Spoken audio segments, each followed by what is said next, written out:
What is up, clean freaks and filthy friends alike? Filthy Dan coming at you for the very first live show on my channel. Today is Friday the 13th, so we're gonna kind of celebrate that with a little impromptu live pilot, if you will. I figured, fuck it, why not? I got nothing else to do today. Um, yeah, the month of October had kicked my freaking ass. Um, I guess I'm just gonna sit here and shoot the shit, wait for people to roll in. Hopefully, I gave enough advance time there. I very poorly planned this out, hence the impromptu. Um, what's everybody doing for Friday the 13th tonight? Know what y'all got going on? Um, real quick, is the sound good? How does how is the volume? Can you guys hear me? See two people in here.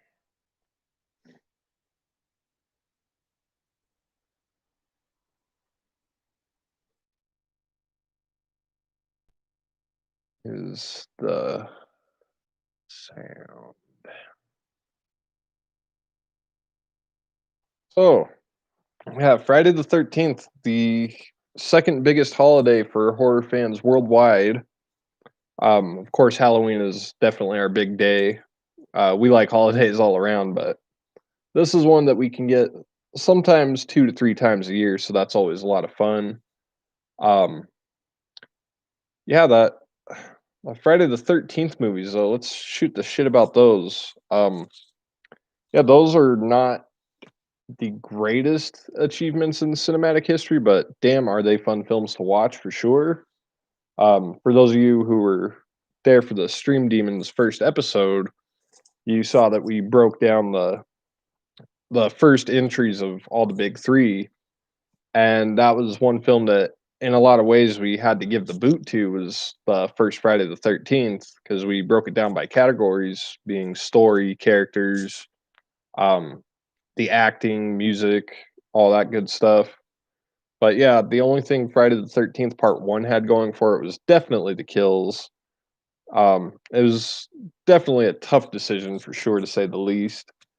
Um, but yeah, first Friday the 13th movie I think I saw was I don't know, probably Jason X, if I'm being completely honest with that. It's not a great movie by any means, by any stretch of the imagination, not at all a great movie.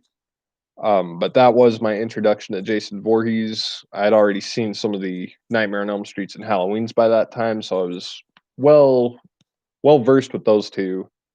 And then this guy Jason comes out of the fucking woodwork in space of all places. I think part 3 in 3D on 2D television was the second one I saw.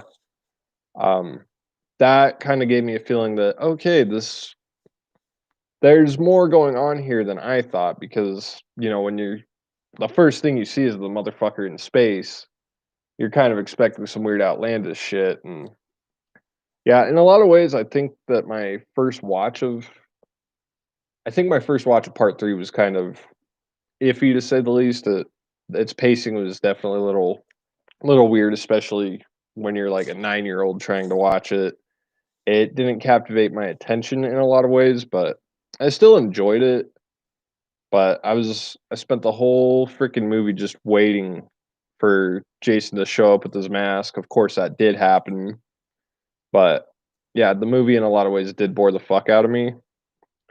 But it's one I have little bit of enjoyment for nowadays.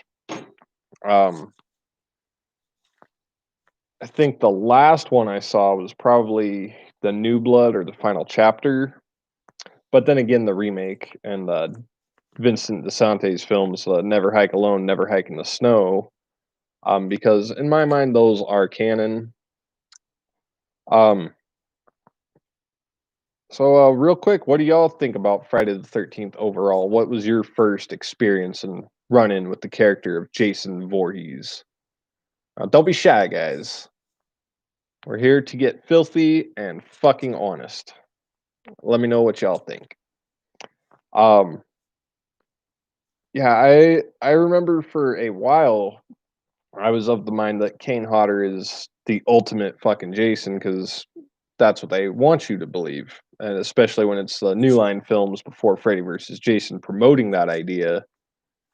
Um, they're talking about, yeah, Kane's a nut. He's played Jason 4 times. Nobody ever wanted to play him more than once. So for a while, I was a Kane Hodder nut swinger, a Kane Hodder loyalist in a lot of ways. But eventually, after watching the other films, I saw that he's not bringing much to the character outside of the turning the head and then turning his body, and of course the fucking breathing and fucking elevating shoulders and shit. Um, yeah, I don't know. Maybe when Kane was flexing his shoulders, he was probably, I don't know, trying to emulate Richard Brooker's killer traps in that film. What is up, DTN2 Horror? Thank you for stopping by, man. Um, but yeah, Kane Hodder, I like him, but he's definitely not my favorite Jason by any means, any stretch of the imagination. Um, I mean, in a lot of ways, he's overrated. You look at the films that he was in; they are, according to the general consensus, the worst and bottom of the barrel of the Friday the 13th films. Um, yeah, they're a mess and they're all over the place. I do have a lot of fun with those, mind you. Ted White is actually my favorite. I do admire Richard Brooker, but Ted White is probably my favorite Jason. Meech, what is up, sir? Oh, still your favorite Jason? Kane Hodder or Jason X, dude? Ooh, that's a rough movie. I showed my roommate that one, and yeah, he was just getting really fucking pissed off by the nanobot technology and shit. And I was having a lot of fun watching him get really angry at the film, and I was having a fucking blast. It's like, man, if you came out here and smoked something or drank something, you'd probably be enjoying this film a lot more. But yeah, anyway, I freaking lost my train of thought here, but um, yeah, Kane Hodder, after watching a few more of the Friday the 13th films, kind of he worked his way down as a favorable Jason. Yes, I still enjoy a lot of what he brought to the character because it was, you know, fun and stupid. Uh, his films, I have a after the New Blood, which I sorry, Destiny Faulkner, I hate the New Blood. You know this. Um, but after the New Blood, with Jason Takes Manhattan, Jason Goes to Hell, and Jason X, I really consider that to be the Jason's Adventures trilogy. Um, they're just fun, stupid films at that point. He goes to New York, he goes to hell, he goes to space. Um, yeah, I actually kind of do like Jason Goes to Hell and Jason Takes Manhattan, though. Um, kind of burn me at the stakes type opinions, but I just have a lot of fun with the idea of Jason on a boat. I try to ignore the title on that one. Um, DTN2 says, I really like Derek Mears as Jason. Yeah, Jason played by Derek Mears was fucking badass. He's definitely brought a lot of the qualities of all the previous Jasons into it, like just little bits and pieces here and there. Of course, he had the Steve Dash Sackhead going on. Um, the whole Richard Brooker finding the mask. He's got the brutality and determination of Ted White. That fucking extra determination of C.J. Graham, who was pretty phenomenal outside of his appearances. Jason, that tool belt and those work gloves. I don't know what the hell Tom McLaughlin was thinking when he did that, but yeah, he's Derek Mears was definitely a badass Jason. Um, and Steve Dash, well, one thing that always is confusing for me is talking about Sackhead Jason in part two, because we all know that there was two guys. You had Warrington Gillette and Steve Dash, and there's just so many conflicting stories about who was Jason, who did the stunts. Because if you ask Steve Dash, he's gonna say well, I did all of it because who didn't want to do his own stunts.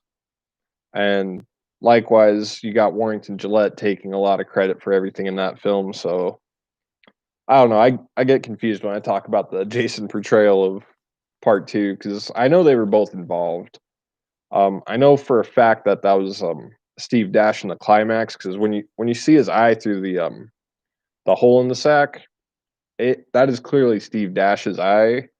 That is the level of nerd I am. I will definitely make it a point to tell an actor's eye apart. It's I don't know. I have issues. Um, but yeah, the direction throughout the franchise was pretty interesting because it starts as this basic slasher. You got the mother seeking revenge for the loss of her son. It evolves into a ghost story and just kind of goes shit crazy from after part five, really. I mean, part five was kind of the last really grounded film, and three and four, if you really think about Jason's injuries in those films, were not very grounded in and of themselves. But fucking it was the slasher golden age, and you wanted to crank those fuckers out, and there was franchise potential, so why not, right? Horrorhead Heather, hello, happy Friday the 13th. But yeah, Friday the 13th Part 5 is another one I really do like. It's very much like the original in the sense that it's spoiler alert, you have a parent seeking revenge for the loss of their child. In this case, it's a very suspicious looking paramedic throughout the film. We all know and love Roy, but yeah, he seeks revenge for the loss of his son Joey. And I think I honestly think I enjoy part five more than the original. I know blasphemy, right? But I don't know. I think that it it's a lot more enjoyable for the characters in Friday the 13th Part 5. Of course, it's the middle chapter of the Tommy Jarvis trilogy. It's I don't know. It's one that really had to grow on me over the years. I really fucking disliked it as a kid because oh well, what the hell's this? This isn't Jason. Like by the end of it, I was so freaking annoyed by that. But upon repeat viewings, I really did come around to that one, and it has again a lot of similar story elements in terms of again parents seeking revenge for the loss of their kid, and that like I'm not a parent, but that's a relationship that I really understand on a really heavy level. So I really understand that, and I'm behind Roy and Pamela in their conquests for vengeance.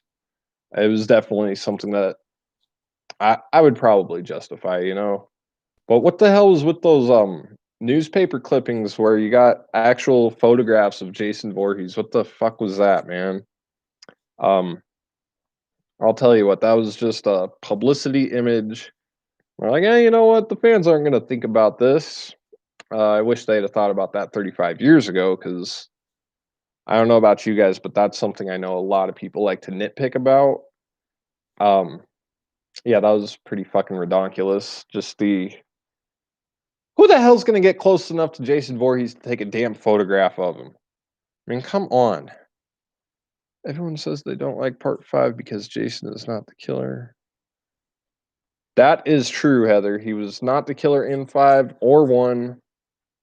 And that's something that I always find funny is when you have people saying that one is a great film but five sucks. It's like both films go against the dynamic of what we know the franchise to be in retrospect or hindsight, whatever you want to call it.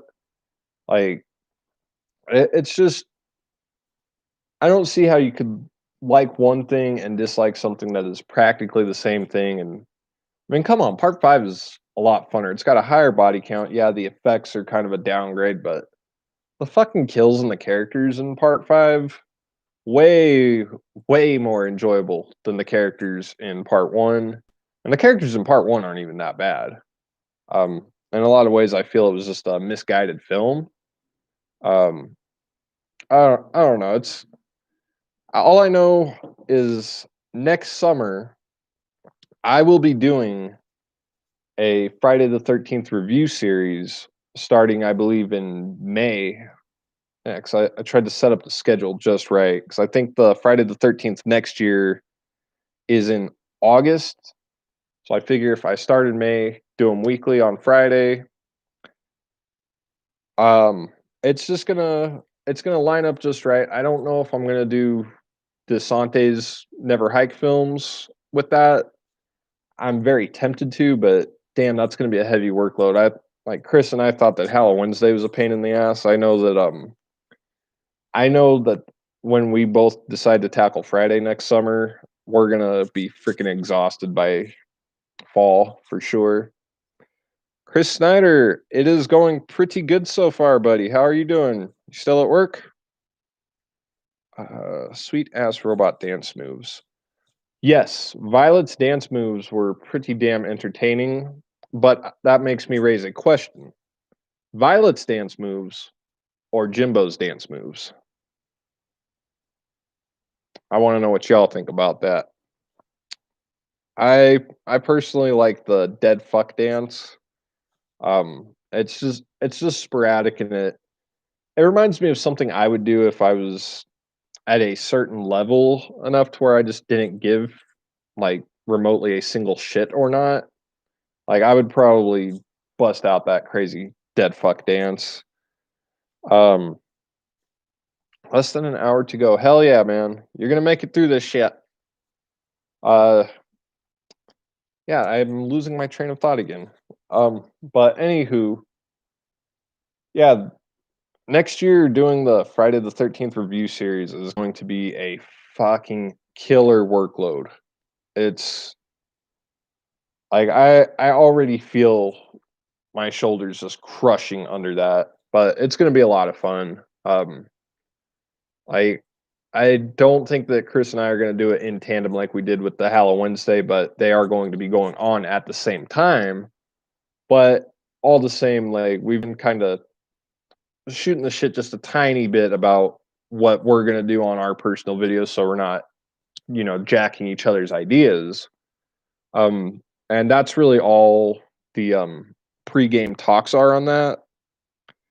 But yeah, definitely have a lot of I already have a lot of um skit ideas in mind for sure, skits and thumbnails. Like that's the shit that I'm already planning just cuz to pull that stuff out on the fly, oh, it is freaking crazy. Devin Cordillo, you filthy fuck, what are you doing here? Hello. That's like comparing drunk dance to high as balls dance. Tough choice. Yeah, yeah, that is true. Same kind of goes with singing. It's like you could be like Jim Morrison, be really fucking high and still sing all right. But then you could be like Stephen Piercy from Rat going out there singing and fucking addressing the wrong city. Like you're in Baltimore and you're like, hello, Cleveland. Fucking not even looking at the crowd. You're looking at your fucking drummer. Um, that was off topic. But yeah, I know. What are you guys planning to do for Friday the 13th tonight? What are you guys watching any of the Friday the 13th films? Are you marathoning them? Just watching a couple entries? Are you breaking down a certain mini series within the series, if you will? Um, I'd like to know what you guys all got going on for that. Definitely hoping for a safe ass day for you guys for sure.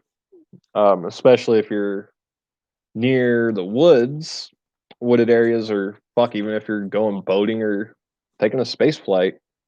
Definitely wish for safety on all that shit. Because Jason could be anywhere, man.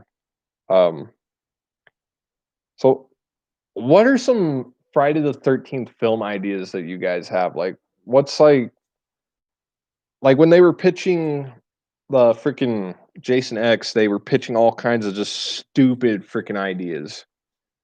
What would you guys pitch? Like, if it's just a we don't care about the character. I mean, I know as horror fans we do have a really heavy place in our heart for Jason Voorhees.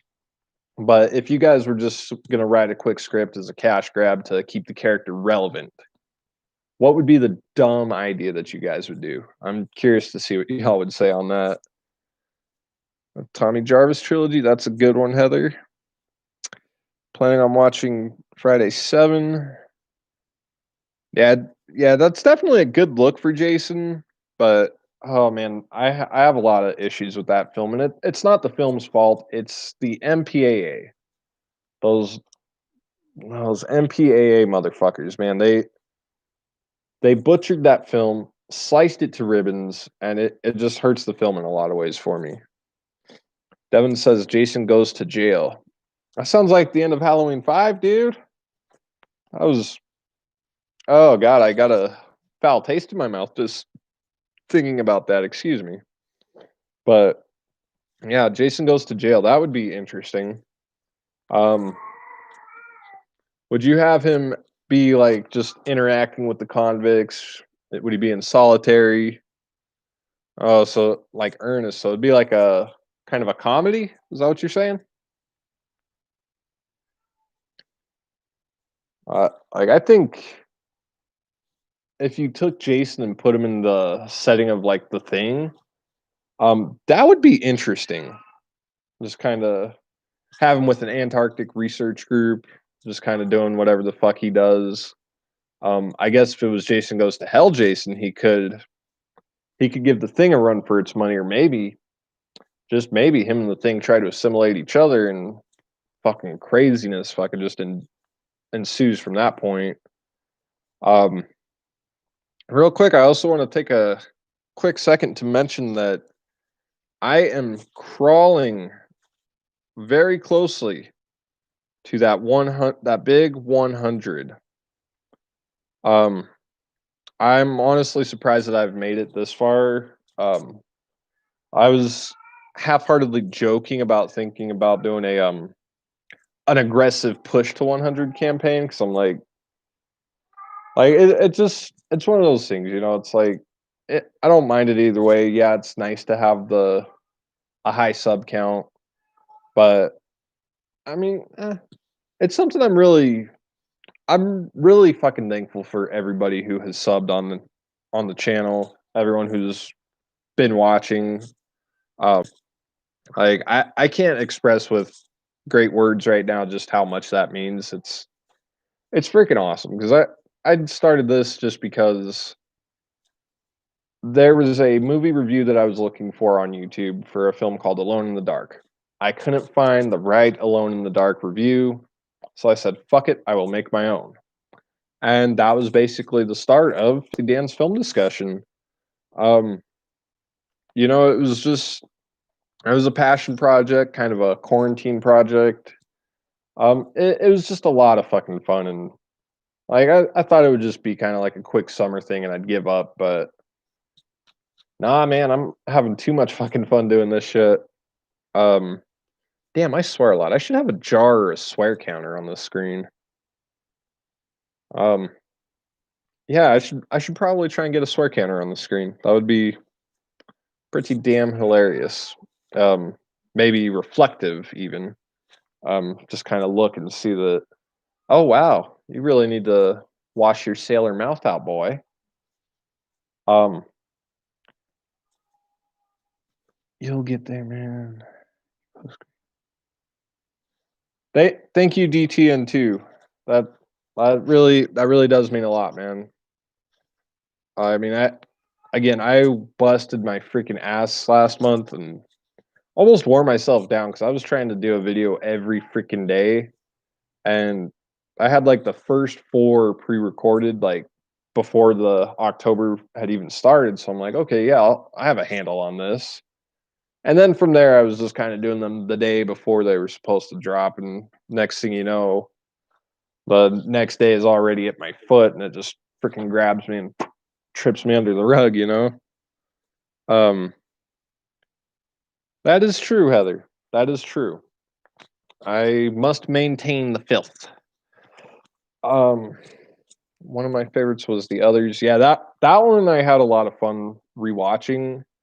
Um, And so far, that's really the only review that I have actually spent money on. I went to the local thrift store and was trying to find a clear sheet, like a sheet that you could see through.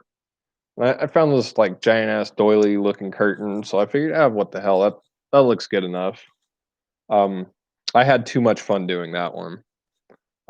The others, though, as a film, is just like after you've seen it before and you know the twist at the end of it, man, is that an uncomfortable freaking rewatch. Like the sense of dread throughout the film, like even though I'm expecting everything that happens, I'm still like on the edge of my seat or bed, more or less, whatever.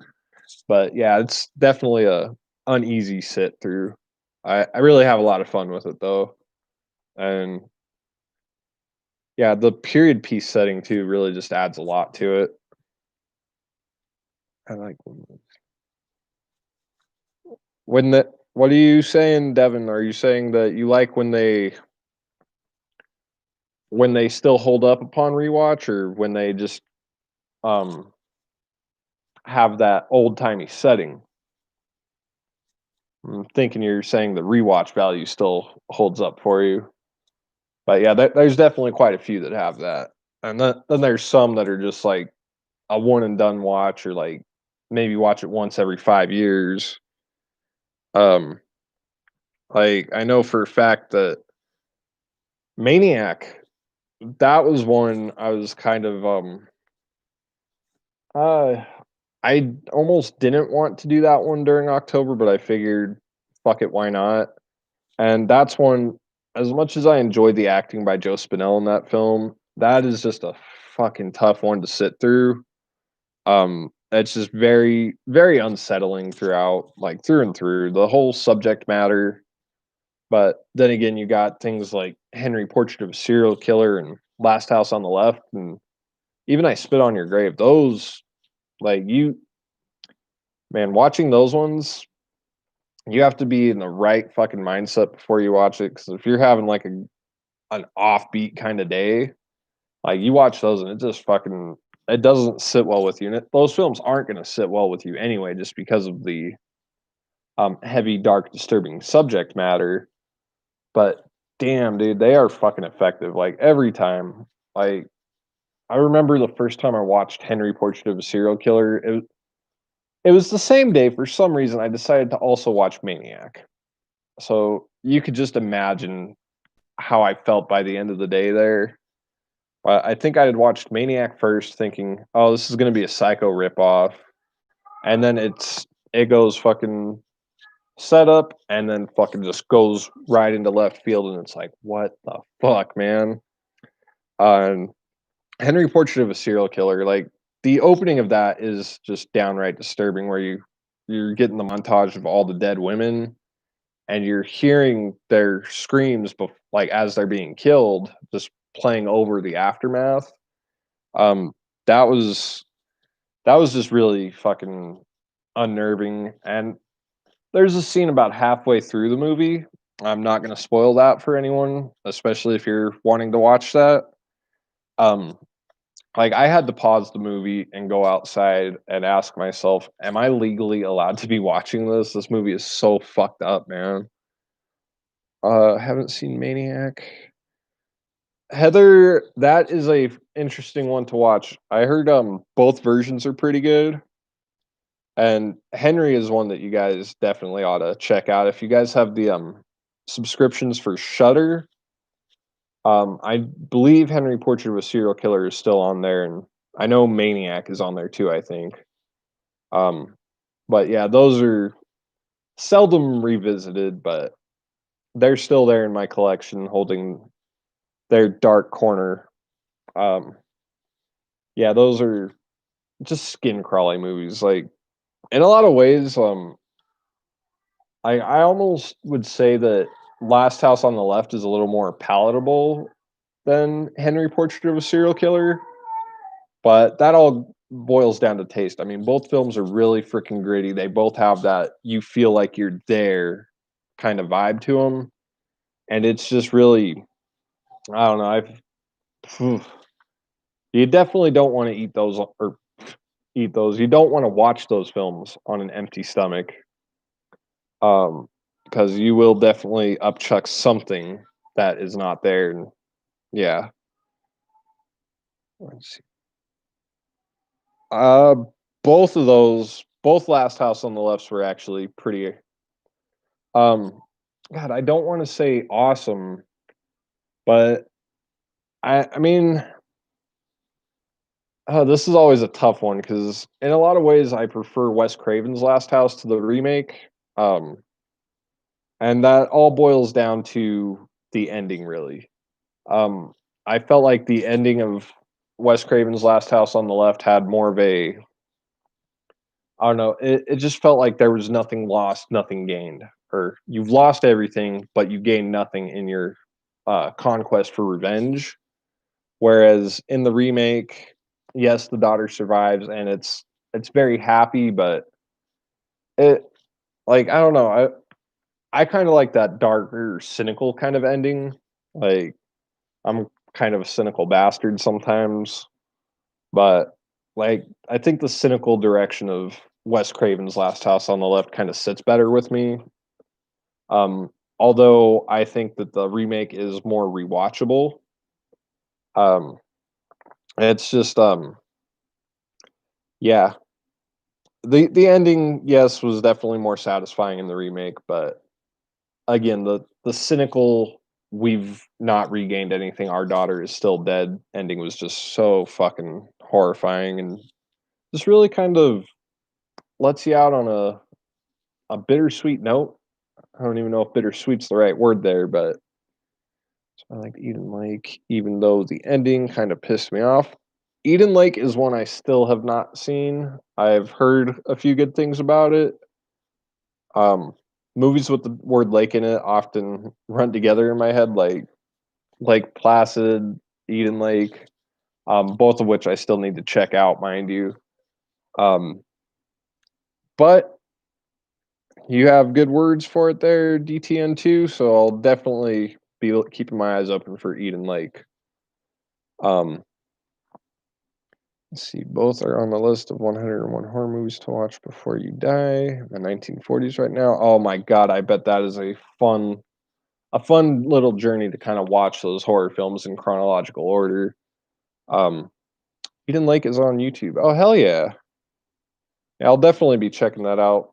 Maybe after the stream, maybe tomorrow. I'll definitely put it in my watch later for sure. Um, yeah, that's one thing that's kind of cool about YouTube, though. I mean, aside from our community building that we've accomplished, there's that um the fact that you can access horror movies that probably shouldn't be on YouTube for copyright reasons, whatever.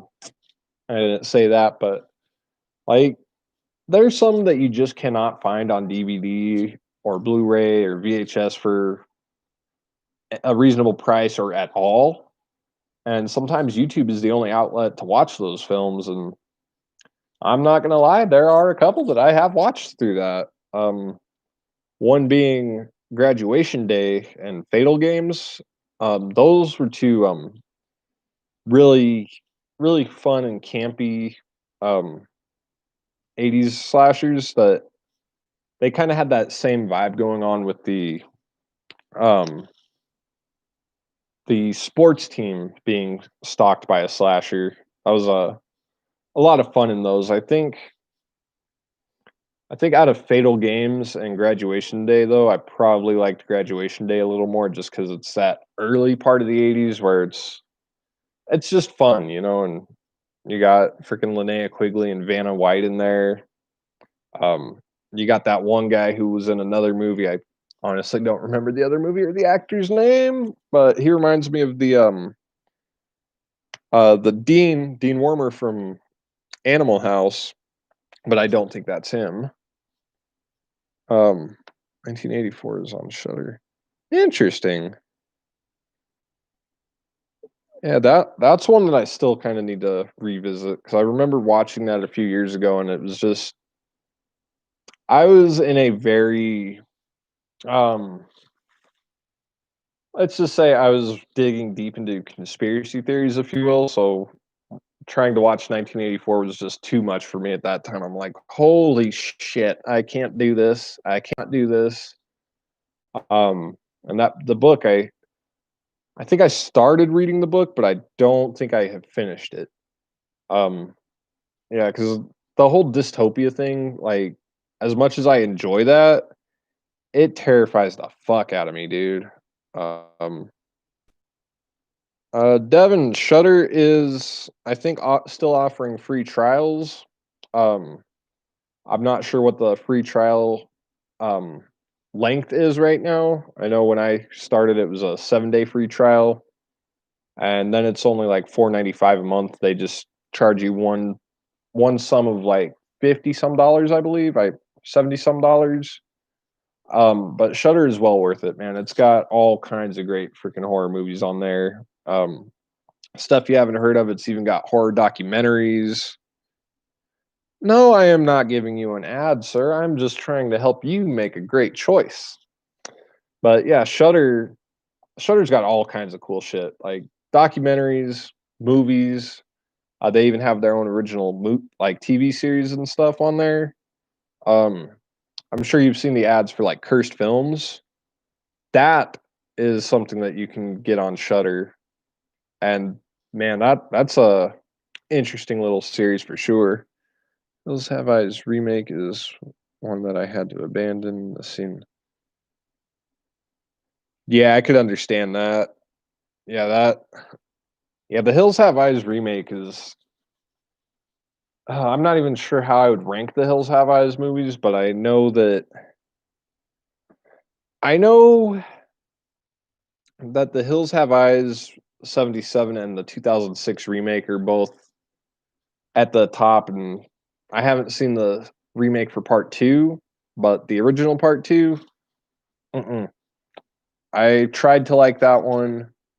I really, really tried to enjoy The Hills Have Eyes Part 2, but I don't know, it just did not sit with me very well at all.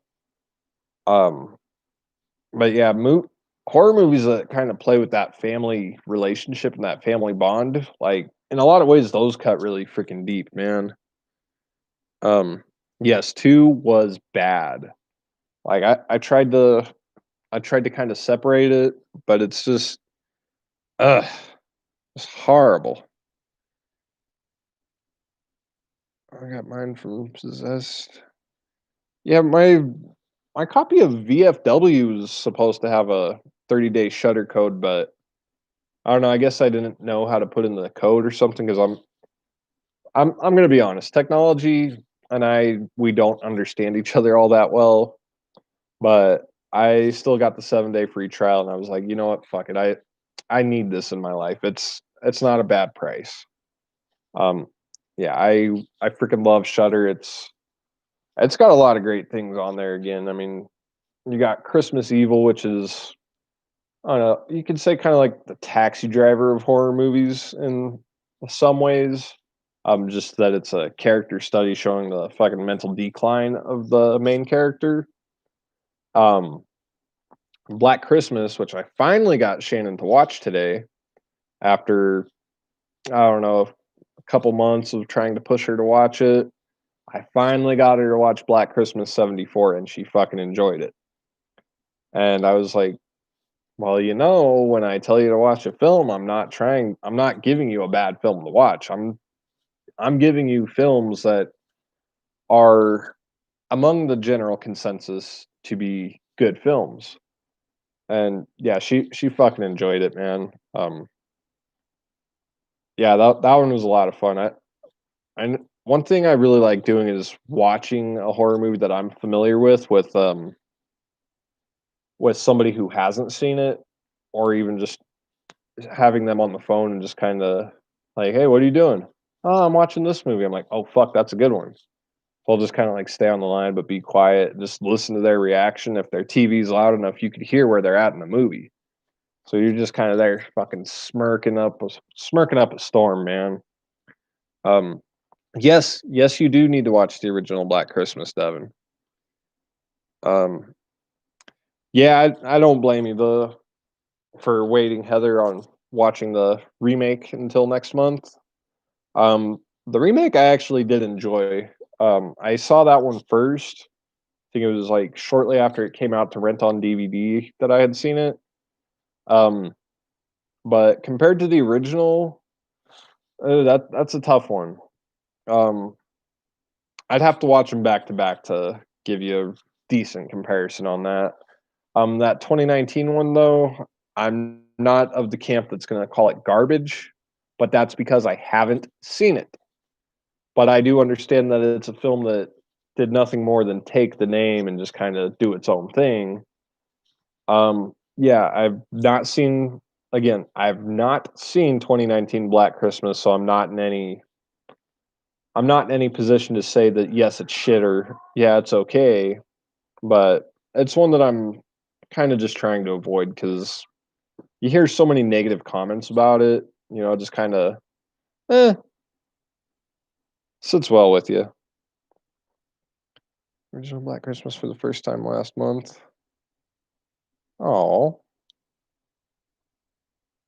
Oh, what did you think of the 2019 version, Heather?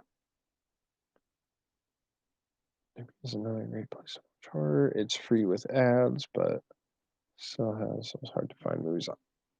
I'm definitely gonna have to check out Tubi. That's one I've been hearing a lot of good things about. Um, yeah, the original Black Christmas, that's kind of a hard one to talk about because oh man. Yeah, Devin, I've heard that it's really bad. So just do like I do, good buddy, and just avoid that shit until you hear um a decent go ahead.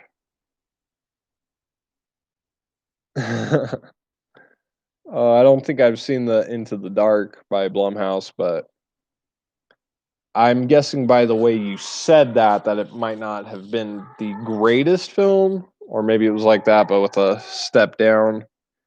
Yeah, no gore at all. I think didn't that have to do with the PG-13 rating? Sorry, my cat's making noises in the background. Um, but yeah, the PG-13 horror. I'm okay with PG-13 horror, but man, PG-13 slashers, no, just no.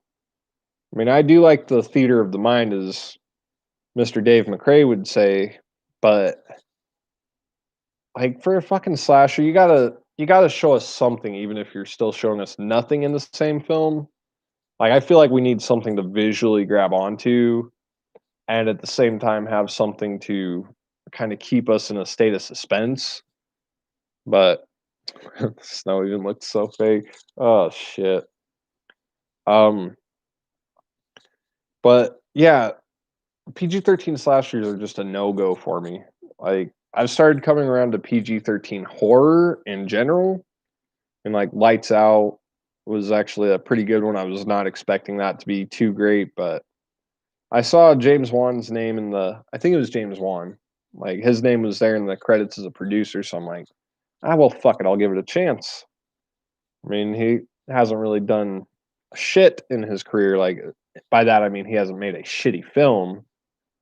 Um, so I definitely gave it a chance for that reason. Mostly enjoyed it. And for those of you who don't know, Lights Out is like a ghost movie, and that's usually another no go for me. So in a lot of ways, I could say that that film really changed my perspective in a lot of ways. Um, Man, we're almost to an hour here. That is freaking insane. Um, but yeah, if the snow looks fake, that's fucking terrible. Um, yeah, man. Yeah, I heard wasn't Carrie Elwes in the Black Christmas remake? Heard his performance was phoned in as shit. Correct me if I'm wrong on that. I'm sure it is because he's probably just looking for a paycheck at this point in his career. That's not a knock on him as an actor, but you know, I liked Lights Out. It surprised me too. Yeah, it's one that definitely deserves a watch from people. It's like I find it to be pretty obscure. I don't see a lot of people talking about it on Killer Flicks a lot. So that kind of makes me feel like it's one of those hidden gems already in recent history. Like, I know it's a fairly newer one too, and, like, I had a lot of fun with it, I really did. It definitely came out within, like, the last 10 years, I think, but, yeah, that's another thing too. I'm more of an old school horror guy, so I was really kinda I was doing, like, the holy trinity of what I normally don't watch there: PG-13, ghosts, and modern, um, you know? But it surprised the hell out of me.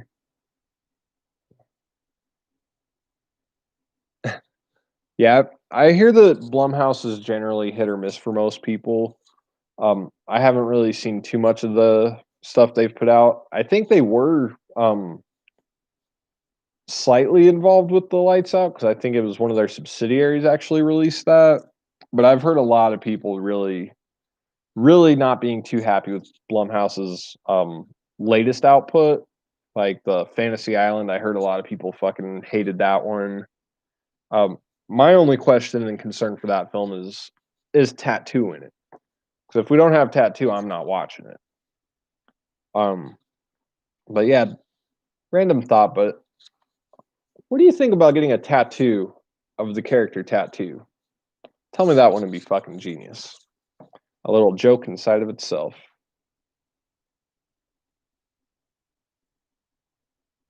Yep, 2 Black Christmas remakes, and the one from 2006, um, that one actually wasn't too bad. I think if you prefer the gorier side of things, you might actually prefer that one, DTN2. I would definitely advise checking it out 'cause it's fun to watch just for the hell of it. Um, it definitely changes the story of the film, but it still kinda holds true to the fabric of the story of the original, but again, it kinda puts it on its head a little bit, kinda changes things up as they were supposed to do in the mid-2000s. Um, so yeah, what's y'all's favorite horror remake? Favorite horror remake?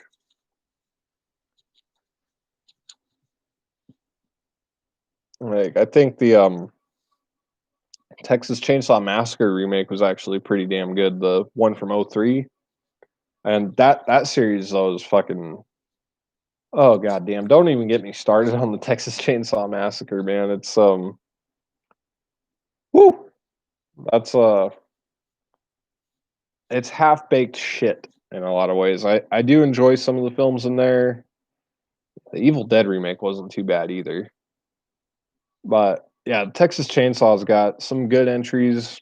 It's got some entries that just kinda I don't know, just make you feel like you took a bad batch of fucking mushrooms or something, and you're like, "Get me the fuck out of here, man." Um, sometimes that's how I feel watching part 4, the one with McConaughey, although I actually have fun with that one 'cause it has something going on. I kinda prefer that to the, Texas Chainsaw 3, and 3 had 4 in it. I'm usually fucking praising a film if it's got his appearance. It 2017. Dawn of the Dead was another remake that I really liked, now that I think about it. What is up, Tom? I prefer Yeah. Yeah, I agree, DTN too. In a lot of ways, I find the remake of Texas Chainsaw Massacre to be a lot more rewatchable, revisitable, um, and, I mean, I still enjoy the original film, don't get me wrong, but There there's just something about rewatching that 2003 remake that just it's more unnerving in a lot of ways. I mean, of course, the hitchhiker and the dinner scene in the original are fucking trademark fucking, like, make you wanna take a shower fucking moments. Um, and one thing that the remake has going for it is it does not have Franklin. Oh, Franklin, Franklin, Franklin. Gonna be a fun trip. Come on, Franklin. Fuck that guy. Um, yes. Yeah, Franklin, I enjoyed Franklin as a kid, but it's one of those ones when you hit a certain age, you're like, "Oh, fuck this guy." Like, you start to realize what a dick he was. Like, I thought he was funny as a kid, like, just because when he's spitting at the fucking he's spitting all like, I got a kick out of that as a kid. That was, like, the highlight of the film. But, yeah, growing up, Franklin was a fucking he was a fucking piece of shit. Platinum Dunes did good with the Texas Chainsaw on Friday, but they ruined remakes. That's all they were doing. Yeah. Yeah, I know for a fact that didn't they do the, Platinum Dunes, they did the Nightmare on Elm Street remake too, didn't they? That one was uh, that's another one I want to enjoy it. I really, really, really want to enjoy the Nightmare on Elm Street remake, but I fucking can't. It's a horrible piece of shit film. Um, I try. I like some of the things they brought into it. I mean, I like Jackie Earl Haley as Freddy Krueger, but the whole did he or didn't he subplot, of course, Rooney Mara as a very uninspired, unenthusiastic Nancy. It really has me feeling like her watching the film, like, I'm not here. I'm not amused. I'm checking out. The micro naps was pretty cool, but outside of that, fuck the Nightmare remake. The Night of the Living Dead remake was good.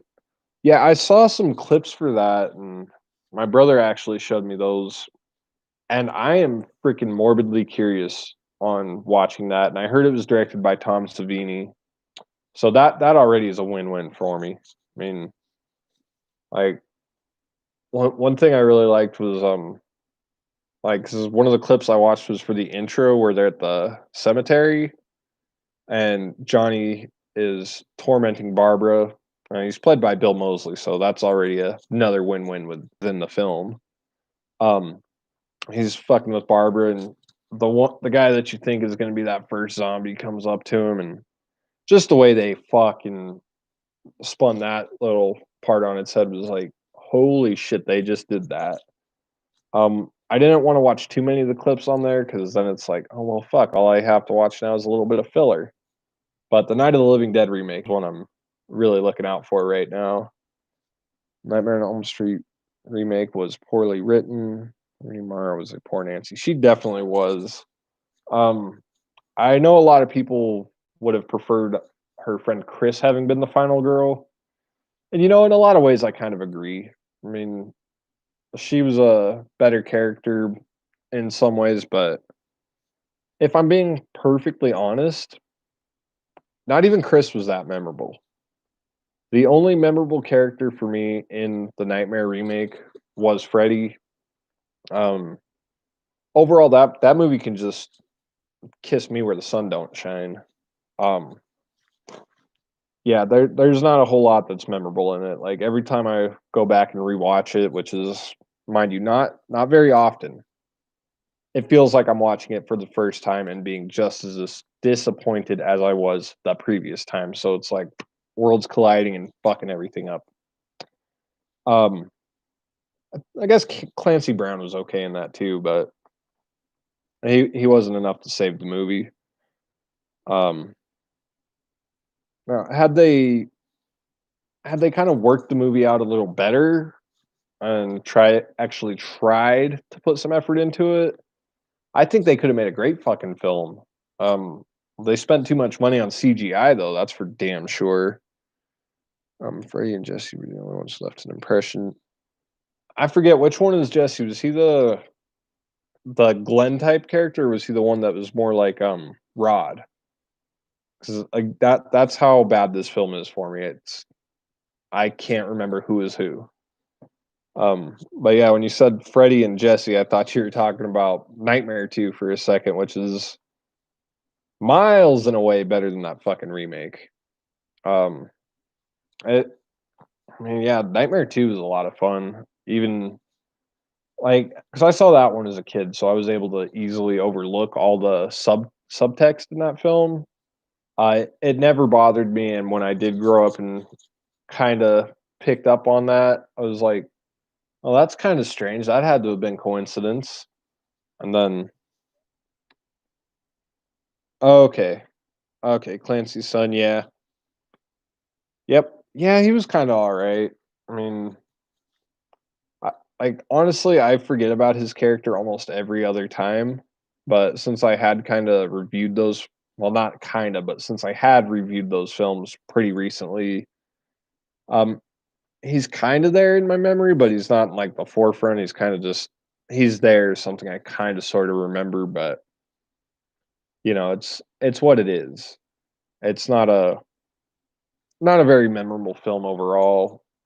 Um, the fucking did he or didn't he thing really leaves a sour taste in the mouth of audiences, I think. Um, but yeah, this turnout's actually pretty good. A little better than I was expecting, guys. Thank you guys for coming in. Um, this was kind of just a little test to shoot the shit and kind of practice my solo live footing. Of course, y'all have seen me on Chris's channel, Jason's channel, Matt's channel, and then of course when we all teamed up together to do the stream deans with Destiny, um, like I felt a lot more comfortable doing that live setup, and I figured, fuck it, why not? That they're giving me the live bug. Like I've got that fever to fucking take this shit live, so I figured, fuck it, let's do it. And the hardest part was finding the right time to do it. And I figure Fridays because Friday, filthy Fridays. I mean, come on, that markets itself right there. And do I prefer the big three slashers or the that's a good question, Tom. Um, I don't know, that really depends on my mood. Um, mm, in some ways, in a lot of ways, that's a freaking tie. I really do like the classic Universal monsters because they have there's something in the storytelling for those films that's just there's a sense of class to it that is kind of lacking in the big 3 franchises. Um, but I I'm partial to the Frankenstein films out of the Universal monsters, like, I would probably go Frankenstein's monster, the Wolfman, and then Dracula. I mean, I like Dracula, but it's probably the least rewatchable out of the bunch there. The Frankenstein movies, though, that's essentially the first horror franchise, and in a lot of ways, I that's why I do favor the Universal monsters because without them, we wouldn't have the big 3 slashers.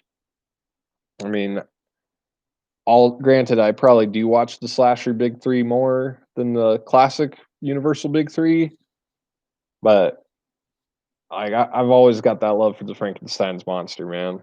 Um, like the Frankenstein, Bride of Frankenstein, Son of Frankenstein, Ghost of Frankenstein, and then it just kinda gets a little weird after that one. You got the House of Frankenstein and Frankenstein meets the Wolfman.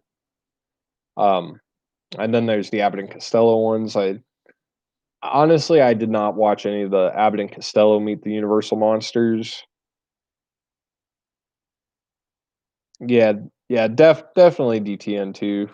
The slashers enjoyed what the classics gave us, but I like the gore and the violence. Yeah, that like for that reason right there, that's why I'm more likely to rewatch the big 3 slashers as opposed to the Universals. But damn, when I watch the Universals, man, I freaking enjoy the shit out of those. I mean, why wouldn't you? Um, I just have a lot of fun with the Universal monsters. Um, so we're probably going to be closing out here in like the next 5 minutes. You guys just throw in some questions for the last five, and I'll let you all get back on with your nights here. Really liked Invisible Man from 1933. The effects impressed me for something of that time. Oh, definitely, no doubt, no doubt, no doubt.